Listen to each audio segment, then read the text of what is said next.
Hey, what's up you guys, welcome back to this video. Welcome to my 7th urban exploration location. Today we are at a bungalow and I have to tell you, I'm mesmerized by this place. It's beautiful. It's in the middle of nowhere. There are some family pictures here. The clothing of the person that lived here is still here as well. Some really old school vintage jackets. And from what we've seen, the last stuff dated here is from 2011, 2012, which means that it's only been 10 years, but it feels and looks so much longer than that. There's a little bit damage here, not too much. But yeah, it's pretty mint condition in that sense.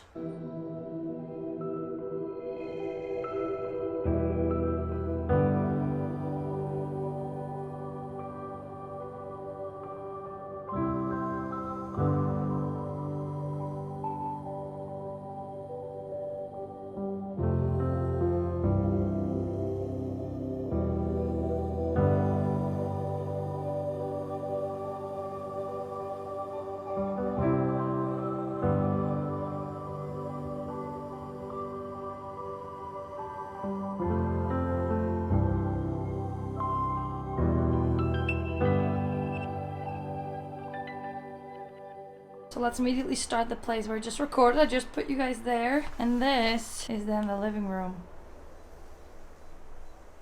The windows have been smashed though, but there are couches, table, there's still a rug here.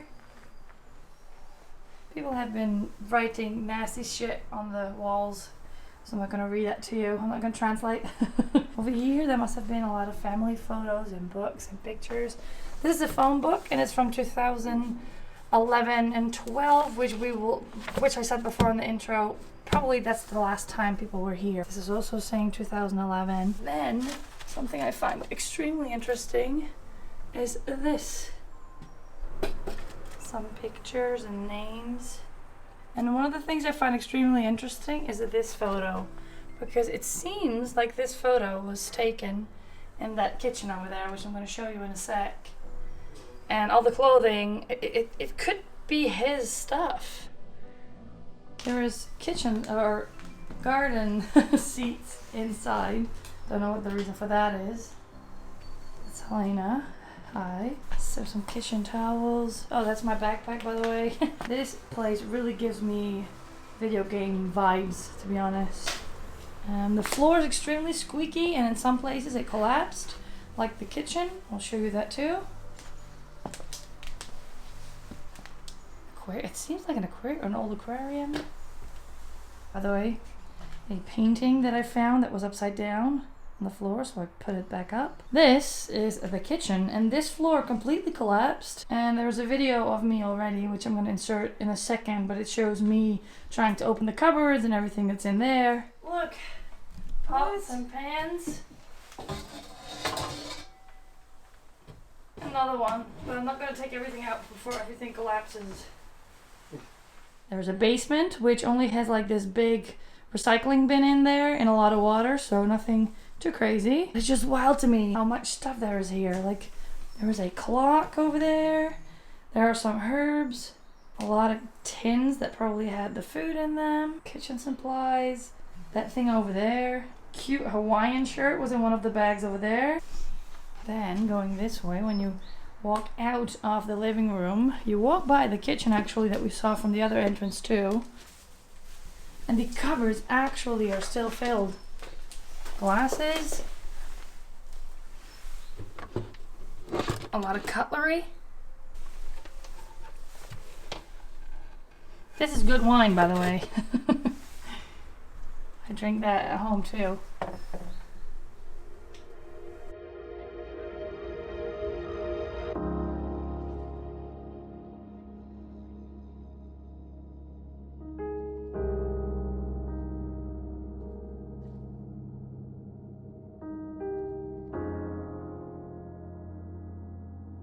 Then one of the things that I am completely mesmerized by is this room, which must have been his bedroom. The floor has collapsed, like the ceiling is about to. But the thing that I found most interesting, which I really want to show you, are the clothes are still here. Not just on the floor, but his wardrobe is still here. And I already looked through them, but they look so good. They're still in such a good condition. And one of the things that I was saying to the others are this is like vintage now. This is stuff that I would wear nowadays. And they are actual big sizes, which I stated the guy in the picture earlier. This must have been his place. On the floor as well. Okay, so if I come from the bedroom, I first want to walk into the hallway. The bathroom. I still see his toothpaste, which is almost finished. Brush. And then the cup. There are still some little soaps. A hotel shampoo. He loved his small little shampoos and stuff like that. He really liked his hotel things. Here's that on the floor. Shower. Then, walking into here, this is also what I love about this place, are the jackets are still here. Look. With his working glove, or his gloves are still here. Some other, he has pants all over the house. I don't know what the reason for that is. But then again, another jacket that is extremely vintage that I think you could, like, a lot of people want these, you know? And the outside area, which we're going to show you in a sec. Bathroom. And then there are some cupboards next to it, which has a lot of typical household item things. Stuff to clean, stuff to repair, batteries, the whole shebang. I also saw that his shoes are still here. This is ours, backpack, but these shoes are here. Look at this. And then one of the rooms that I loved a lot when we came in, because the door was closed. Let me reenact that moment that I had. Oh, I was walking up here. I opened up the room. And it's like you're stepping into a completely different reality. Because the sun is shining, trees are growing into the house, windows smashed. His shirt, or, oh, these are probably his underwear. The old box from a TV, like an old school one. This also shows that it's very 90s vibe. More clothing, underwear, socks, and something William pointed out. Besides big boots, there are smaller boots, which would indicate there were other people here, like a wife or kids or...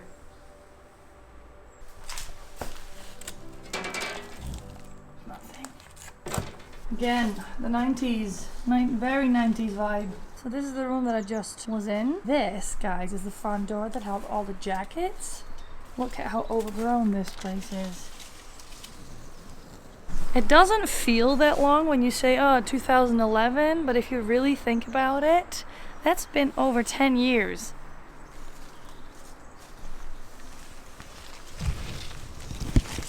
Wow, no way! Wow. Some old pots and pans. Some clogs. A seat.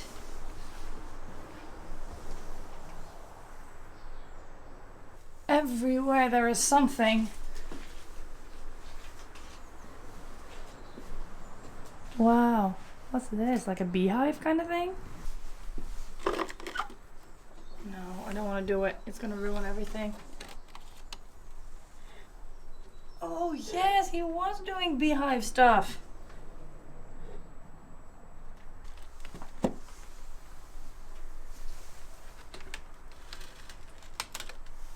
Can't really open that much, but it must have been.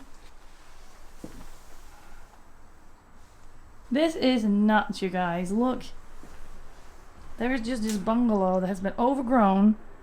And there is just one entrance, which for some reason looks pretty clean.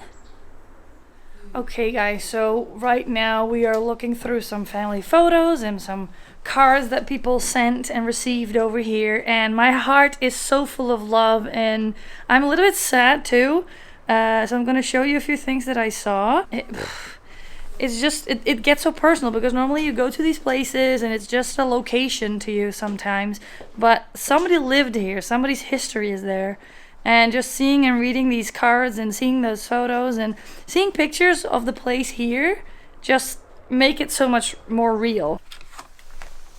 This picture is an old picture from, I think, the guy when he was younger with their dog.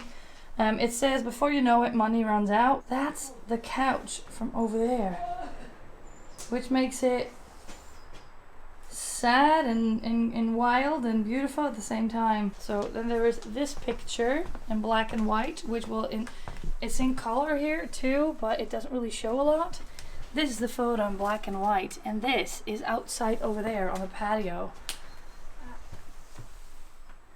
And this is just people just having a good time, having a good laugh.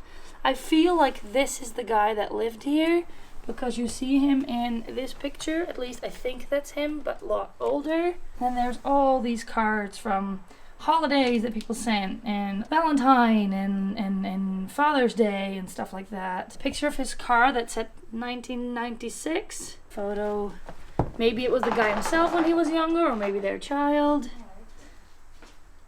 Normally I wouldn't mind sitting on this couch, but since it's close to the windows and it's been raining a lot lately, I'm not going to do it. I actually want to read to you guys some cards because it's... One of the things that I love about urban exploration is you go to places, not just because it's a location, like I said before, but there's a history there. There were people there. That's why I love houses the most, because it's so dang personal. Then this one, for instance, it's a happy birthday card in Dutch. Basically it says, happy birthday on your 50th birthday. You've seen Abraham, which is a saying in the Netherlands. And they talk about some names and some people like, oh, we can't wait to see you again. We have some gifts we want to bring. And one of the things, I think this is from their kids. I will explain later. But basically in the card it says, you're never too old to start a life that you've been wanting.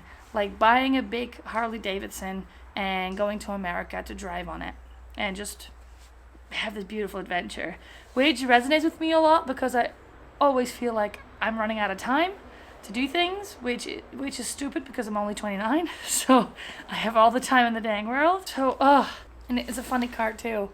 It has all this stuff on the back.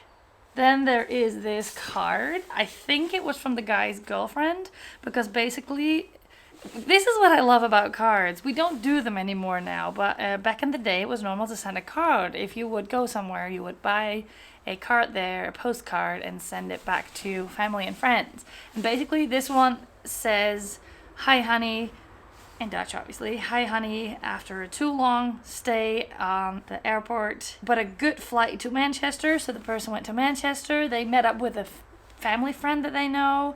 But basically the girl says, I'm counting down the days, I don't feel at home here, I miss you so much and I can't wait to be back. And then they tell a little bit about what time they're going to be back, because you weren't able to send each other texts or call. So you would just tell them beforehand, like, okay, in 3 weeks on that and that day and that time I'm going to be home. It's so wild! Then my absolute favorite card. Dear Father, like you can see on the picture, me and my brother are extremely excited about our old buffoon. We want to use Father's Day to tell you how much we love you, and we want to thank you for everything you've done for us, and we want to treat you right. We are monkey proud, which is also a Dutch saying, on a dad like that. A lot of love, and then the names, and then in brackets it's saying your sons. So these are actual, indeed, his sons. So yeah, that's what I love so most, guys. There's so much history in these places, and I saw the picture of the guy before, like pretty much in the beginning of our stay here. I'm visualizing his face and his picture now everywhere I go in this, like seeing the clothes, seeing the kitchen supplies, seeing the things back in the yard that he was working on. I don't know what happened to him. Maybe he passed away, maybe he had a heart attack, maybe he is still alive, but like in an elderly home. I don't know. It makes me emotional, both good and sad. Okay, I've been rambling on for too long. I'm gonna show you the rest of the place. Helena, every time I'm filming, you suddenly pop up. I'm sorry. I'm outside right now on the back part, like on the patio. I just showed you the picture from before. Oh, there's a lot of sun. But this, guys, is the outside part. This is where that picture was taken. And besides having this beautiful bungalow, he also had, I think, this entire plot of land, which must have been awesome to just come here, have this view. You pop up everywhere, literally.